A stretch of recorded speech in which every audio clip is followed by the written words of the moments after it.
It's time to take a look at... Excuse me, where's the background?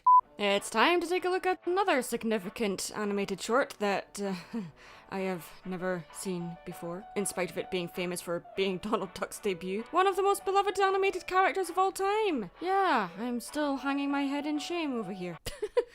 Over here. What am I, a mob boss? The Wise Little Hen is a Disney silly symphony short released in 1934 and is based on an American fable first published in 1874 called The Little Red Hen, about the importance of hard work and personal initiative. It's one of the first silly symphonies to have a recognizable moral message, but honestly, if it wasn't for Donald Duck, this short would be pretty forgettable. Got a mad duck trying to squeeze through all that chatter. Like most silly symphonies, it hasn't aged well, but it does serve a good example of how much the design of a character can change over time, as well as how much more sophisticated Disney shorts became. Keep in mind, this was only 3 years before the release of Disney's first feature-length animated feature. The jump in quality from this to Snow White is quite substantial.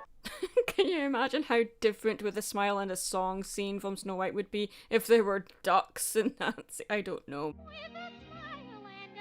Though Donald's personality didn't come through until the short Orphan's Benefit, which we'll take a look at soon, Donald pretty much eclipsed Mickey in popularity for a few decades, and arguably the two of them still fight for the spotlight. In the original story the short is based on, the hen is making bread and asks for help from other farm animals who refuse at every stage, from asking for help with gathering the wheat and milking and baking the bread. When she asks for help to eat the bread though, the other animals accept eagerly, but the hen says, "I made this bread myself, so I will eat it myself," and runs away with the bread. In the silly symphony though, she is asking for help to plant corn for the winter to help feed herself and her chicks. Peter Pig and Donald Duck fake stomach aches to get out of doing the work. The hen sees through their tricks and decides to teach them a lesson. When she has cooked a feast of corn-based dishes, she asks them to help her eat it. They eagerly rush at the chance, only to find a dish with a bottle of castor oil in it to help their so-called stomach ache. The chicks learning from their mother the importance of hard work. Peter Pig only appears in this short and another silly symphony, The Band Concert, which we've already covered. Why Peter Pig didn't garner the popularity Donald Duck did is unclear, but the character is pretty much lost to the ether nowadays, other than having a cameo in Who Framed Roger Rabbit in 1988 and in a Mickey Mouse episode The Adorable Couple released in 2014. I think maybe he didn't garner the popularity because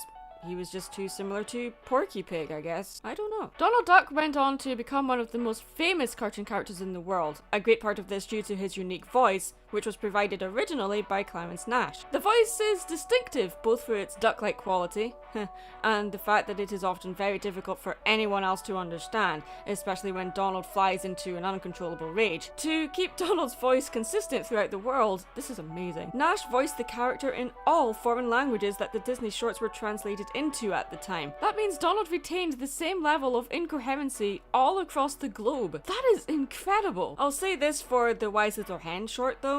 The food looks good enough to eat, the little baby chicks were cute, but the hen herself is pretty forgetful, and I don't think we really need Peter Pig here. It has a good moral, and the animation is on point for its time, so I guess check it out for its significance for being Donald Duck's first appearance, but other than that, it doesn't have all that much going for it. I'm Mad Munchkin, stay creative.